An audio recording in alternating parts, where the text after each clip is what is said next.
Selamat datang kembali di kajian mendalam kita. Hari ini kita mau bahas sesuatu yang menarik banget nih. Iya, apa tuh? Soal ini loh. Bener nggak sih kalau kita bisa ngomong lebih dari satu bahasa, itu bisa bikin otak kita jadi kayak lebih kuat gitu? Oke. Topik bilingualisme ya. Menarik. Betul. Kita bakal fokus ke bab 18 dari bukunya Catherine DeLange, Brain Power. Judul babnya Dorongan Otak Bilingual. Sip. Jadi misi kita kali ini bisa dibilang mau coba kupas tuntas bukti-bukti ilmiahnya ya. Beneran nggak sih jadi bilingual itu bisa bikin pikiran lebih tajam? Ya, terutama nih pas kita makin tua. Katanya bisa bantu nunda pikun atau demensia juga, bener nggak tuh? Nah, itu dia pertanyaan besarnya. Implikasinya kan lumayan ya kalau memang terbukti. Dan yang bikin saya kaget pas baca ini, ternyata dulu itu, zaman dulu ya, bilingualisme malah Dianggap jelek. malah dianggap bahaya buat perkembangan kognitif anak. Beda banget sama pandangan sekarang kan? Jauh banget. Dulu memang ada semacam ketakutan gitu. Oke deh, mari kita bongkar pelan-pelan ya. Kita mulai dari sejarahnya dikit kali ya. Penulis bukunya sendiri, si Catherine DeLange ini, dia cerita pengalaman pribadinya. Dia tumbuh bilingual. Dan dia merasakan sendiri gimana dulu itu pandangan orang cenderung negatif ya. Betul, kayak dianggap kekurangan gitu. Memang kalau kita lihat ke belakang, di awal abad ke-20 gitu, ada beberapa studi awal, hasilnya nunjukin kalau penutur multibahasa itu skor tes verbalnya cenderung lebih rendah. Oh ya? Iya. Nah, terus ditafsirkan seolah-olah, wah ini bilingualisme jadi semacam beban buat otak. Gitu kira-kira. Tapi studi itu ada masalahnya kan? Banget, penting banget ini dicatat. Studi-studi awal itu seringkali ya kurang cermat lah, nggak memperhitungkan faktor-faktor penting lain. Kayak usia partisipannya beda-beda, status sosial ekonominya gimana, latar belakang pendidikannya. Wah, itu kan ngaruh semua ya ke hasil tes. Jelas, jadi ya kesimpulannya waktu itu mungkin terlalu dini. Nah, terus titik baliknya kapan tuh? Titik baliknya itu muncul di tahun 1962. Ada studi penting dari Peel dan Lambert. Mereka ini lebih hati-hati desain penelitiannya. Hasilnya gimana? Hasilnya cukup menggemparkan waktu itu, anak-anak bilingual ternyata malah lebih unggul dibanding anak monolingual. Lebih unggul dalam hal apa? Nggak cuma di tes kecerdasan verbal, tapi juga di tes nonverbal. Jadi kayak kemampuan problem solving umum gitu juga lebih bagus. Wah, ini benar-benar kebalikannya ya. Iya, membalikan anggapan lama. Tapi ya gitu deh, di dunia sains kan sering gitu. Butuh waktu lama, puluhan tahun, sampai pandangan baru ini benar-benar diterima luas. Oke. Jadi pandangannya bergeser. Nah, pertanyaan berikutnya, kenapa bisa gitu? Kenapa bilingualisme bisa kasih keuntungan kognitif? Apa sih yang terjadi di otak kita? Itu dia pertanyaan intinya. Apa sih yang bikin beda?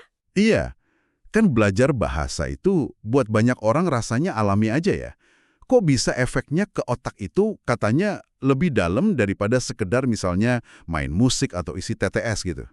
Mungkin salah satu kuncinya karena bahasa itu, wah ada di mana-mana ya dalam hidup kita. Maksudnya? Ya kita mikir pakai bahasa, ngomong pakai bahasa, nulis, baca, bahkan mimpi kadang pakai bahasa kan? Hampir semua aspek hidup kita disentuh bahasa. Bener juga sih.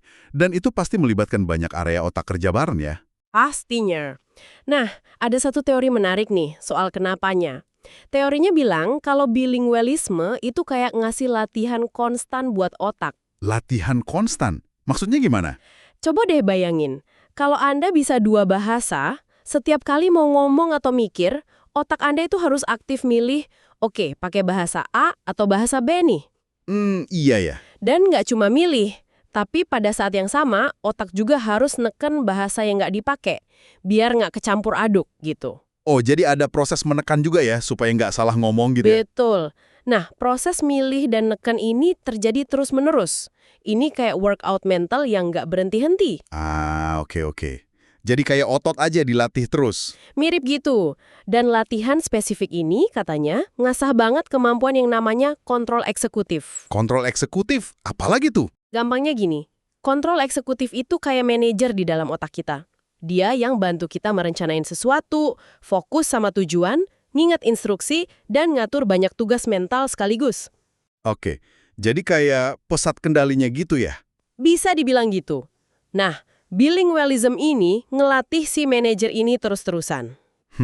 Masuk akal. Ini nyambung dong sama hasil penelitiannya Dr. Ellen Bialystok yang tadi disebut, yang tahun 80-an itu. Nyambung banget. Bialystok ini bikin studi yang cerdas waktu itu. Dia kasih tugas ke anak-anak bilingual dan monolingual. Tugasnya apa? Mereka diminta nilai makna kalimat, tapi tata bahasanya kadang sengaja dibikin aneh atau salah. Misalnya, kalimat apel tumbuh di hidung. Kan secara tata bahasa mungkin oke, tapi maknanya aneh. Atau sebaliknya, makna benar tapi tata bahasa salah. Terus hasilnya? Anak-anak bilingual ternyata lebih jago. Mereka lebih bisa ngabaikin info tata bahasa yang ngeganggu itu dan fokus ke makna sebenarnya. Wah, keren ya. Jadi mereka nggak gampang terkecoh gitu. Iya, ini nunjukin kontrol kognitif mereka, yaitu tadi, kontrol eksekutifnya lebih bagus. Oke. Terus ada argumen Bialystok yang lebih baru lagi kan ya, yang disinggung di buku. Betul. Argumennya bilang kalau pengalaman bilingual ini seiring waktu kayak menyempurnakan sistem perhatian eksekutif kita. Perhatian eksekutif. Beda lagi sama kontrol eksekutif. Mirip, tapi lebih spesifik ke kemampuan kita untuk fokus ke hal yang relevan sambil nyaring gangguan-gangguan lain. Nah, karena orang bilingual itu terus-terusan harus juggling dua bahasa, sistem perhatian mereka jadi lebih efisien. Dan ini efeknya bisa seumur hidup? Itu kayak ngasih setelan halus ke sistem perhatian, dan manfaatnya bisa ke bawah terus. Nah, ini nih bagian yang menurut saya paling bikin heboh soal kaitan bilingualisme sama demensia. Ah iya, ini yang sering jadi headline ya. Banget. Studi Bialystok lagi nih tahun 2007.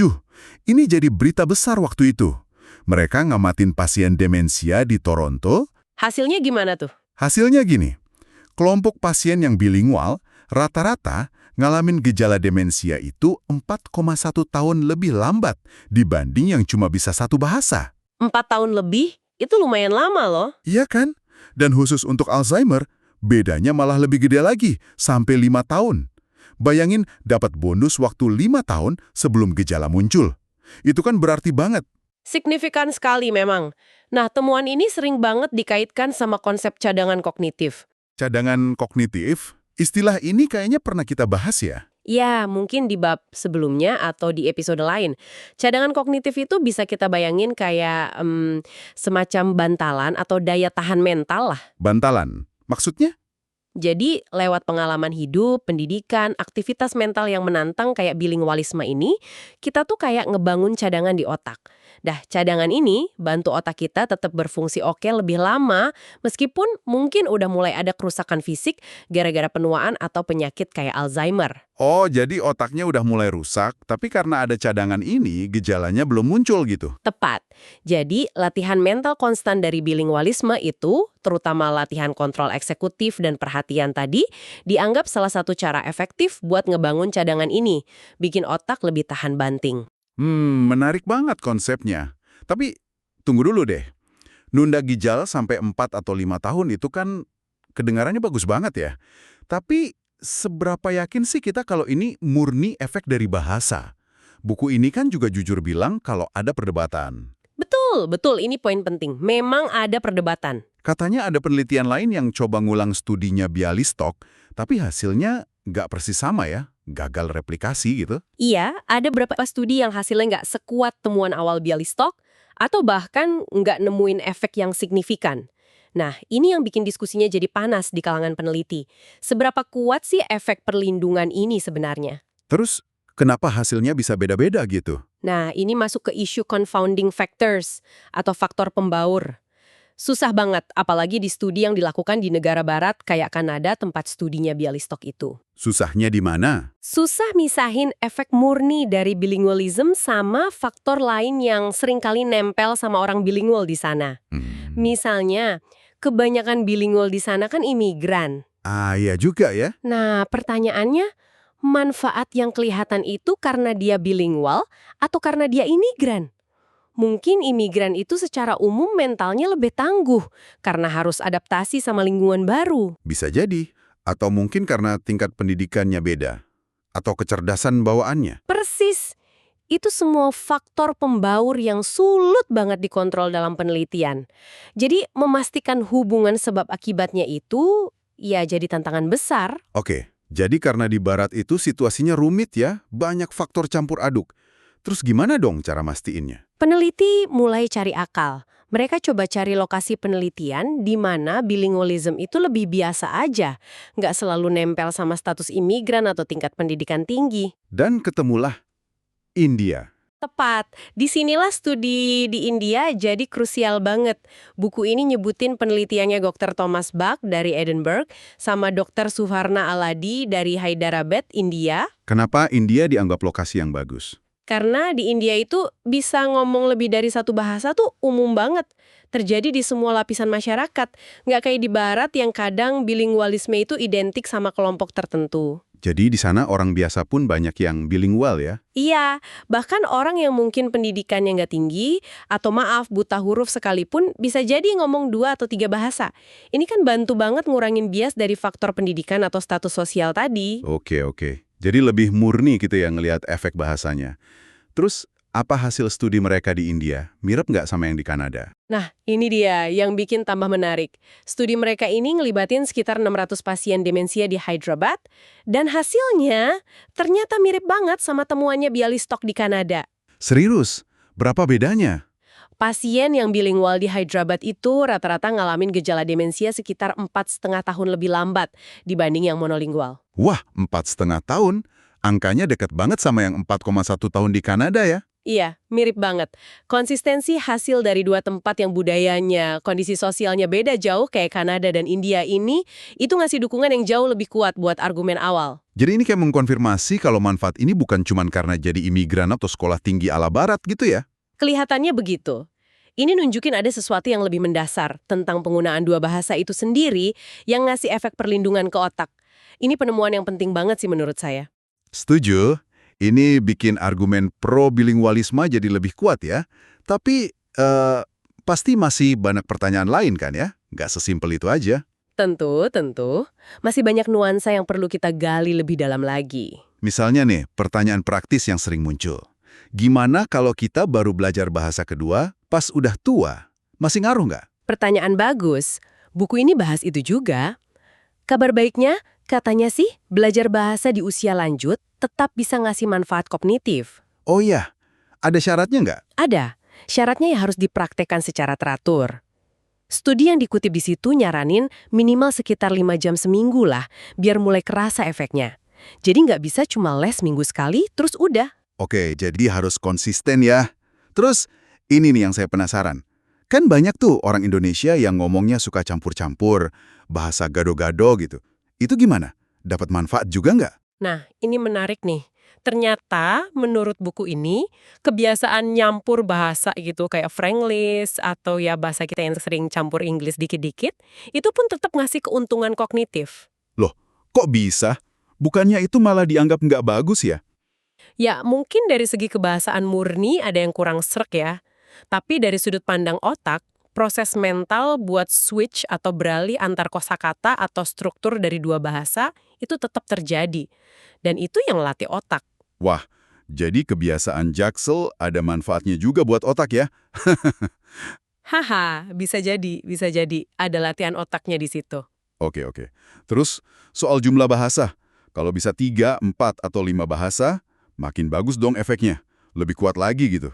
Nah, ini mungkin agak di luar dugaan. Bukti sejauh ini nunjukin kalau bisa lebih dari 2 bahasa itu, tampaknya nggak selalu ngasih dorongan kognitif yang secara signifikan lebih besar dibanding kalau cuma bisa 2. Oh gitu. Kenapa ya? Ini sebenarnya nyambung lagi ke teori utama tadi. Manfaat intinya kan kayak datang dari latihan mental buat beralih antar sistem bahasa. Nah, punya 2 bahasa aja itu udah cukup buat micu latihan peralihan itu secara efektif. Jadi, begitu udah bisa switch antara 2, nambah ke-3 atau ke-4 nggak nambah banyak latihan switchingnya gitu ya? Kira-kira gitu logikanya. Jadi kuasai 2 bahasa dengan baik aja mungkin udah ngasih sebagian besar manfaatnya. Oke.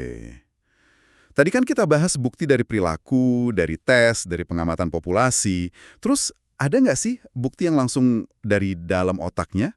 Kayak hasil scan otak gitu? Teknologi pencitraan otak buat ngeliat langsung. Apa yang kelihatan beda di otak orang bilingual? Ada beberapa temuan yang cukup konsisten. Pertama, otak orang bilingual itu cenderung nunjukin lebih banyak materi abu-abu atau gray matter. Gray matter itu apa? Itu bagian otak yang isinya badan sel saraf, pusat pemrosesannya, gitulah. Nah, Di area-area yang penting buat mikir dan ngontrol tindakan, materi abu-abunya lebih padat. Selain materi abu-abu, Konektivitas materi putih atau white matter-nya juga kelihatan lebih baik. Materi putih ini kan serabut saraf yang nyambungin berbagai area otak. Jadi komunikasinya lebih lancar gitu. wah, jadi secara fisik ada bedanya ya? Iya. Dan yang lebih mencolok lagi, ini balik ke studi pasien Alzheimer di Toronto tadi. Setelah pasien-pasien itu meninggal, otak mereka kan diperiksa tuh. Terus, Ditemukan kalau pasien yang bilingual itu secara fisik, tingkat kerusakan otaknya, misalnya penumpukan plak penyakit Alzheimer, itu ternyata lebih parah dibanding pasien yang monolingual. loh, lebih parah. Tapi kan gejalanya munculnya lebih telat. Nah itu dia. Meskipun otaknya lebih rusak, tapi pas mereka masih hidup, kemampuan kognitif mereka itu setara sama yang monolingual yang kerusakannya lebih ringan. Ini bukti kuat banget buat ide cadangan kognitif tadi dong ya? Persis. Otak bilingual mereka itu kayaknya lebih mampu ngatasin atau nahan kerusakan yang lebih besar sebelum akhirnya gejalanya muncul. Kayak punya buffer lebih tebal gitu.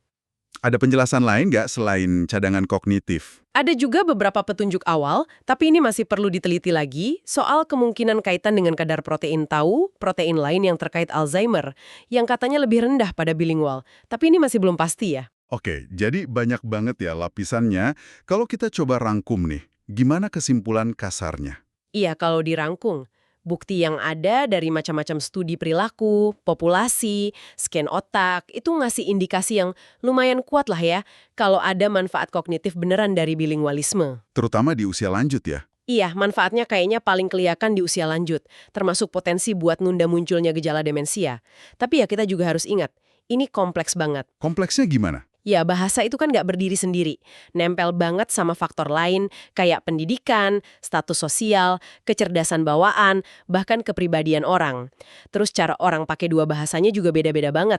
Jadi mekanisme pastinya gimana itu masih terus digali. Buku ini ngasih analogi bagus deh soal ini. Soal diet. Oh iya, gimana tuh? Gini, anggap aja bahasa itu kayak diet. Kita kan tahu ya, misalnya diet Mediterania itu bagus buat jantung. Tapi kalau kita cuma fokus ke satu bagian aja, misalnya cuma makan minyak zaitun banyak-banyak, tapi yang lain berantakan, ya mungkin nggak dapat manfaat penuhnya kan? Benar-benar, harus dilihat keseluruhannya. Nah, sama kayak bilingualism. Kayaknya seluruh pengalaman jadi bilingual itu ya, latihan mentalnya, mungkin interaksi sosialnya juga jadi lebih kaya, itu yang secara keseluruhan ngasih manfaat. Bukan cuma satu aspek kecil aja. Setuju banget, analogi yang pas itu. Jadi bukan nyari satu bahan ajaibnya, tapi ngelihat efek gabungan dari pengalaman yang kompleks dan terus-menerus itu. Jadi, kesimpulan utamanya, bisa ngomong lebih dari satu bahasa itu kayaknya latihan mental yang oke punya, yang ngebantu bangun cadangan kognitif. Dan cadangan ini bisa ngebantu nunda penurunan fungsi otak pas kita tua, termasuk demensia. Tapi detailnya gimana, seberapa konsisten efeknya buat semua orang, nah itu masih PR besar buat peneliti. Nah buat Anda nih, pendengar kita, apa yang bisa diambil dari sini? Pesan pentingnya adalah, meskipun mungkin Anda nggak dibesarin bilingual dari kecil, jangan kecil hati. Maksudnya? Bukti yang ada ini ngasih harapan. Belajar bahasa baru pas udah dewasa, atau bahkan sekedar lebih aktif lagi pakai bahasa kedua atau ketiga yang mungkin udah Anda bisa tapi jarang dipakai, itu kemungkinan besar tetap ada manfaatnya buat kesehatan otak. Jadi, nggak ada kata terlambat ya buat mulai? Kayaknya sih gitu. Ini nguatin lagi ide soal plastisitas otak, kemampuan hebat otak kita buat terus berubah dan adaptasi sepanjang hidup. Oke, nah sebelum kita tutup, kita lempar satu pertanyaan buat direnungkan pendengar di rumah ya. Sesuatu yang agak provokatif mungkin. Boleh, boleh. Gini deh, kalau kita mikir soal peralihan mental yang konstan tadi sebagai salah satu kunci manfaat bilingualisme, mungkin nggak sih kita bisa dapat dorongan otak yang mirip dari aktivitas lain? Aktivitas lain yang gimana? Aktivitas kognitif lain yang juga kompleks dan nuntut kita buat juggling mental atau neken alternatif lain, misalnya jadi musisi profesional yang main instrumen rumit atau programmer yang harus bolak-balik mikir pakai logika dan bahasa pemrograman beda, atau bahkan debater jago yang harus terus ngelola argumen pro dan kontra. Jadi apakah latihan peralihan mental itu bisa didapat dari sumber lain selain bahasa? Menarik itu. Iya kan? Apakah efeknya bisa sebanding buat ngebangun cadangan kognitif? Sesuatu buat dipikirin. Atau mungkin pemikiran yang lebih ke arah kebijakan ya? Kalau ngelihat bukti-bukti ini, meskipun belum 100% final, perlu nggak sih kita sebagai masyarakat itu lebih aktif lagi ngedukung orang buat belajar dan pakai lebih dari satu bahasa? Maksudnya didorong gitu ya? Iya, bukan cuma karena alasan budaya atau ekonomi aja, tapi mungkin bisa dilihat juga sebagai salah satu strategi kesehatan masyarakat buat bantu jaga kesehatan otak kita semua dalam jangka panjang. Gimana menurut Anda? Wah, itu pertanyaan besar. Perlu dipikirin bareng-bareng tuh. Nah, itu dia sedikit makanan untuk pikiran Anda. Sampai jumpa di kajian mendalam kita berikutnya.